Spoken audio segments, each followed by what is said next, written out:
अस्सलाम वालेकुम। Pakistan cricket team के बॉलिंग कोच और मायना साबिक फास्ट बॉलर वकार यूनुस हमारे साथ मौजूद हैं। सबसे पहले आपसे रिक्वेस्ट है कि काइंडली सब अपने माइक म्यूट कर लें ताकि सबको क्वेश्चन भी मिले और किसी के क्वेश्चन के दरमियान में डिस्टॉर्शन भी ना हो। तकरीबन यहाँ के लोकल टाइम 9 बजे हम ट्रेनिंग के लिए जाएंगे। 9 से 12 की हमारी ट्रेनिंग है और वकार यूनुस हमारे साथ मौजूद है। सबसे पहले क्वेश्चन शुरू करते हैं रशीद शकूर, मोहित शाह और अतीक। जी अस्सलाम वालेकुम वकार भाई। जी वालेकुम सलाम सर, कैसे हैं आप? खैरियत से हैं? मैं बिल्कुल ठीक। वकार भाई आप कैसे हैं? ठीक हैं जी, अल्लाह का करम, बहुत शुक्रिया। वकार भाई, एक तो बहुत ही मुख्तसर टेस्ट सीरीज, 2 टेस्ट मैचों की, और उसमें फिर पहला टेस्ट कोई टीम हार जाए तो कमबैक के लिए एक प्रेशर इस तरह दिखते हैं। पहले टेस्ट में आखिरी दिन जो कुछ हुआ, 114 पे अगर मैं गलत नहीं हूँ तो 7 विकेटें गिरी, लेकिन उसके बाद फिर जो हुआ, तो क्या आप समझते हैं कि ये हम सिर्फ अपनी जो फील्डिंग है, कैचिंग, उसकी वजह से ये मैच हाथ से गंवाया, या आप समझते हैं कि बॉलर्स ने भी आखिरी लम्हात में कहीं कुछ ना कुछ गलतियां हुई? किस तरह इसका तज्जिया करेंगे? Thank you. देखिए, सबसे पहले तो मैं ये जरूर कहूंगा कि बहुत अच्छा टेस्ट मैच, और टेस्ट मैच क्रिकेट को एडवोकेट करने के लिए इससे बेहतर टेस्ट मैच कोई नहीं हो सकता था। अनफॉर्चुनेटली हम लोग कहते हैं ना, ऑन द रॉन्ग साइड थे कि हमें मैच जीतना चाहिए था, लेकिन that's the way cricket was. कई दफा 2 टीमें जब खेल रही होती हैं तो एक टीम को हारना होता है। अनफॉर्चुनेटली वो हम लोग थे, जिसमें ऑफ कोर्स गलतियां जब होती हैं तभी आप सेकंड आते हैं। तो ऑफ कोर्स कैचेस का बहुत बड़ा अमल दखल था, क्योंकि इतनी अपॉर्चुनिटीज इस तरह के टेस्ट मैच में, इतने टेंस मोमेंट में अगर आप अपॉर्चुनिटीज इस तरह की जाने देंगे तो ऑफ कोर्स वो आपको हर्ट करेगी।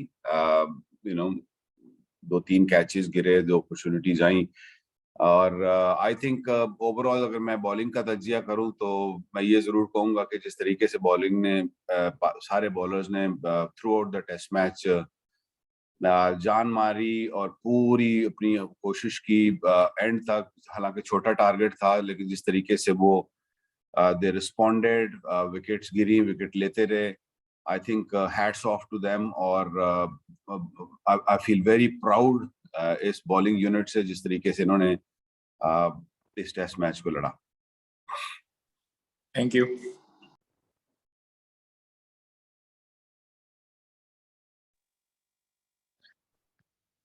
जी, मोहित शाह। जी अस्सलाम वालेकुम जी। वालेकुम सलाम सर। वकार साहब, ये थोड़ा सा है कि पिछले साल भी हम टेस्ट को बड़ा, अगेंस्ट इंग्लैंड बात कर रहा हूँ, समर में बड़ा करीब लेके जाके और जीतने की पोजीशन से मार गए। इस दफा भी 114 फॉर 7 थे और इतनी विकेट आसान भी नहीं थी कि टेल एंडर इतना लंबा खेल सकें। तो कहीं हमें कुछ बॉलर्स ऐसे, हमें उनको फिनिश करना, कुछ इसका कोई they are lacking in that respect, कुछ आप क्या कहेंगे इस बारे में? देखिए, बॉलर्स का काम होता है अपॉर्चुनिटीज क्रिएट करना, एंड एज आई सेड, आप ठीक कह रहे हैं कि 114 पे 7 जरूर थे, लेकिन उसके बाद जो 3 अपॉर्चुनिटीज आई, वो ऑफ कोर्स जब वो हम ग्रैब नहीं करेंगे एज अ यूनिट तो ऑफ कोर्स वो हर्ट करेगी। जैसे कहा ना कि बॉलर्स अपनी पूरी एफर्ट और अपॉर्चुनिटी क्रिएट कर सकता है, और वो अगर हम ग्रैब नहीं करेंगे तो फिर of course it is gonna hurt. जी, अतीक। अच्छा वकार भाई, ये बताएं, अब जो सेकंड टेस्ट है उसमें मौसम की क्या कंडीशन है अभी? क्योंकि बारिश की बात हो रही थी कि बारिश की फोरकास्ट है, और विकेट इस बार कैसी है? और अगर इस टेस्ट सीरीज से हटके मैं एक सवाल करना चाहूंगा, अगर आप मुनासिब से जवाब देना। अगर आपने वर्ल्ड T20 का ग्रुप देखा, जो आज ड्रॉस का ऐलान हो गया, शेड्यूल का ऐलान हो गया, तो कैसा देखते हैं इस शेड्यूल को? Thank you. मौसम तो ऑफ कोर्स इस टाइम तो थोड़ी बारिश का मौसम हुआ है, लेकिन अभी टेस्ट मैच में कुछ दिन हैं। विकेट जमैका का most likely, you know, hard to say कि किस तरीके का होगा, लेकिन ये है कि जो पिछले टेस्ट मैच को देखते हुए तो ऐसा लग रहा है कि जैसे इस विकेट पे घास ही होगा और विकेट सीम अराउंड करेगा, और फास्ट बॉलर की से ही प्रोबेबली ज्यादा होगी। आई एम नॉट 100% श्योर, क्योंकि अभी तक हम आज ग्राउंड पे गए नहीं और पिच देखी नहीं। तो टेस्ट मैच मोर लाइकली उन्हीं कंडीशंस में होगा। आगे की फोरकास्ट का भी पता नहीं है क्या होगी, लेकिन इंशाल्लाह उसी तरीके से, उसी स्पिरिट से टेस्ट मैच खेला जाएगा जैसे हमने पिछला टेस्ट मैच खेला, और होप करेंगे इस दफा कि हम वो गलतियां ना दोहराएं जो हमने पिछले टेस्ट मैच में दोहराई हैं। और दूसरा, वर्ल्ड कप के हवाले से ये बात करूंगा कि ऑफ कोर्स हमको सबको मालूम था कि वर्ल्ड कप का जो भी ग्रुप है वो हमें अंदाजा था कि उसमें कौन कौन से होंगे, स्केड्यूल आ गया है। तो अच्छी बात यह है कि यूएई में कंडीशंस सब कॉन्टिनेंट की टीम्स को ज्यादा सूट करेंगी, हमें सूट करेंगी। हमने बहुत क्रिकेट खेली है वहाँ पे। उससे पहले हमारे न्यूजीलैंड के अगेंस्ट है, इंग्लैंड के अगेंस्ट है, हमने क्रिकेट खेलनी है T20। तो I think by the time world cup आएगा बड़ी चीजें क्लियर हो जाएंगी और इंशाल्लाह वी विल बी प्रिपेयर्ड। जी, शाहिद हाशमी और वकार जफर।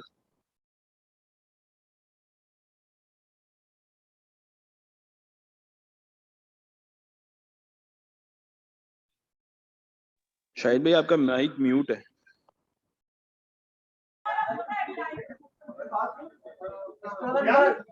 अस्सलाम वालेकुम।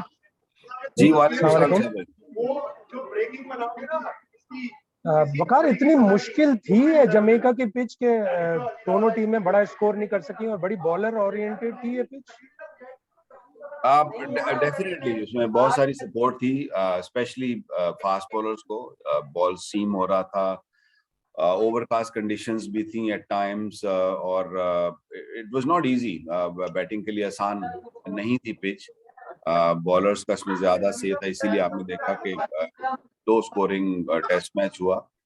अप्लाई करना पड़ता है इस तरह की पिचों पे, और पॉजिटिव भी होना पड़ता है as a bowler, as a batsman. Sometime you have to take risk to score runs. आप देखेंगे कि जिन बैट्समैनों ने रन्स किए हैं उन्होंने रिस्क लेकर रन्स बोर्ड पे लगाए हैं। तो कहीं ना कहीं आपको पॉजिटिव खेलना पड़ता है, specially with deep cricket ball. यहाँ पे अगर इसी तरह की कंडीशंस होती हैं तो it is not going to be easy for the bowlers. Bounce भी है फॉर द बैट्समैन, बाउंस भी है यहाँ पे इन पिचों पर। तो आई डोंट नो कि अगले टेस्ट मैच में क्या होगा, लेकिन ये है कि पिछले टेस्ट मैच गुजरा है, डेफिनेटली बॉलर्स की सेज ज्यादा थी।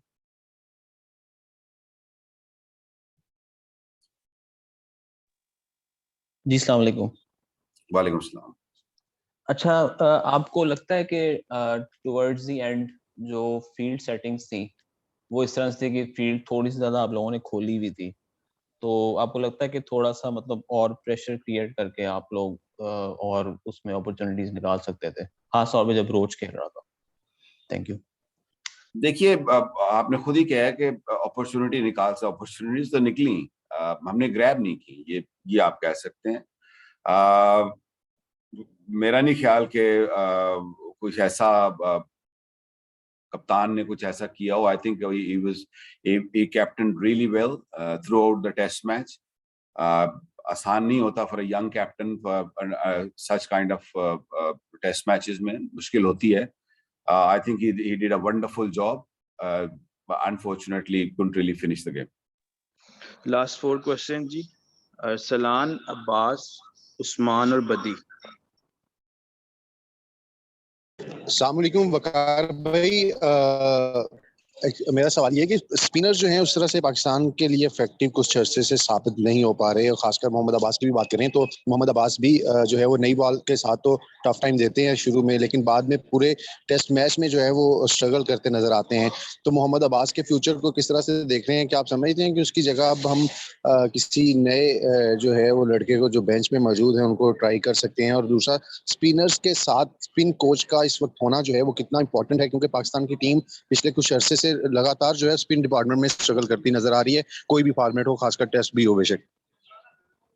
अब्बास के हवाले से ये है कि Abbas, I thought he bowled beautifully.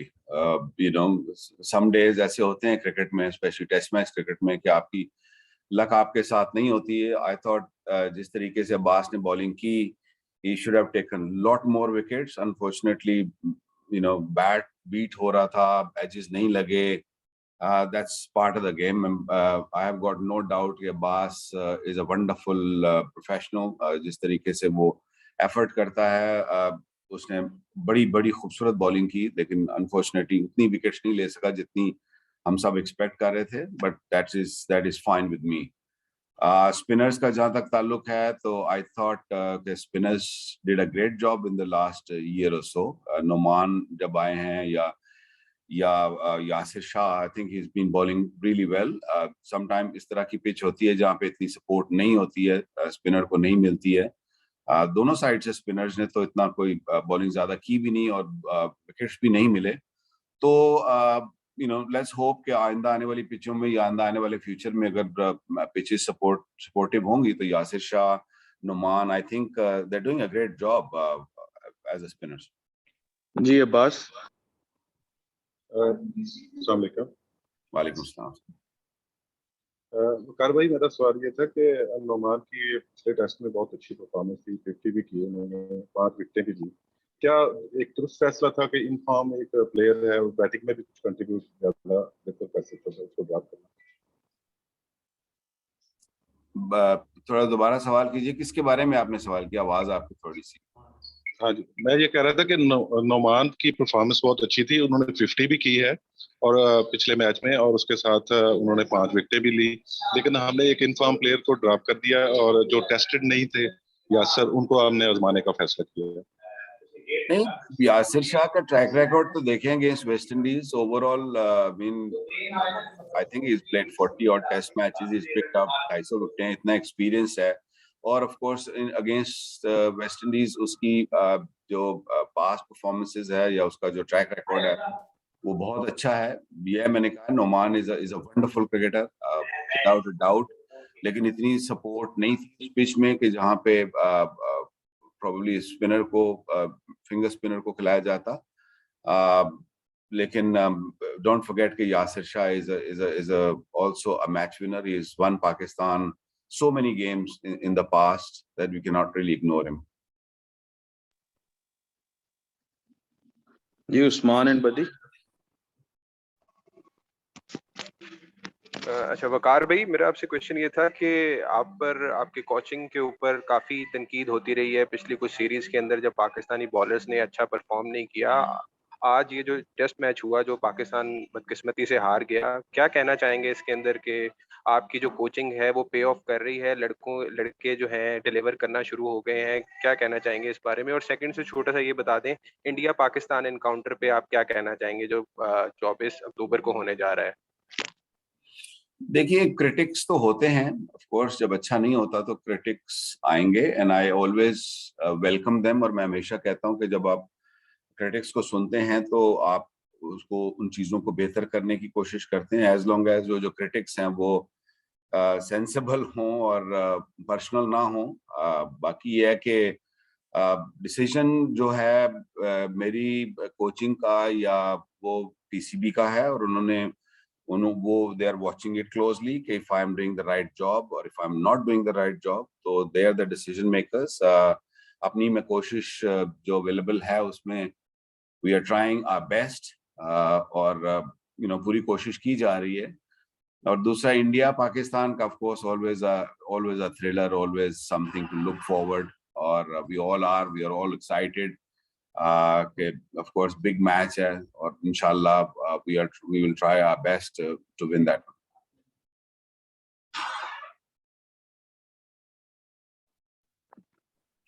बदील last question. अच्छा वकार भाई, अभी आपने बात की कि जो विकेट है वो फास्ट बॉलर को हेल्प करी है, बाउंस भी है, सीम भी है, तो ऐसा नहीं कि हम जैसे स्पिनर को बिल्कुल आपने यासिर ने भी इतने ओवर नहीं किए, तो ये जरूरी है कि आप किसी अपना यासिर शाह को ड्रॉप करके अगर आखिरी मैच में एक और फास्ट बॉलर खिला लेते हैं तो हमारे लिए ज्यादा बेहतर होगा, क्योंकि वेस्ट इंडीज की जो बैट्समैन है वो थोड़ा सा जो है वीक नजर आ रहे हैं फास्ट बॉलिंग। देखिए, कंडीशंस डेफिनेटली सीमर्स को, हमारे पास 4 सीमर्स थे और चारों ने बहुत ही अच्छा काम किया। लेकिन ये याद रहे कि टेस्ट मैच क्रिकेट 5 दिन का होता है और आपको हमेशा कहीं ना कहीं मैच विनर जो लेग स्पिनर हो, आपको उसकी जरूरत पड़ती है। अनफॉर्चुनेटली इस मैच में उतनी जरूरत नहीं पड़ी क्योंकि पेसर्स ने बड़ा अच्छा काम किया। और ओवरकास्ट कंडीशंस भी रही, इतना गेंद स्पिन भी नहीं हुआ। आइंदा आने वाले मैचों में probably we might look into it और देखेंगे कि सूरत-ए-हाल क्या है, पिच कैसी है, कि कौन से बॉलर्स खिलाने में। Thank you so much everyone, बहुत बहुत शुक्रिया आप सबका। वकार भाई आपका बहुत बहुत शुक्रिया।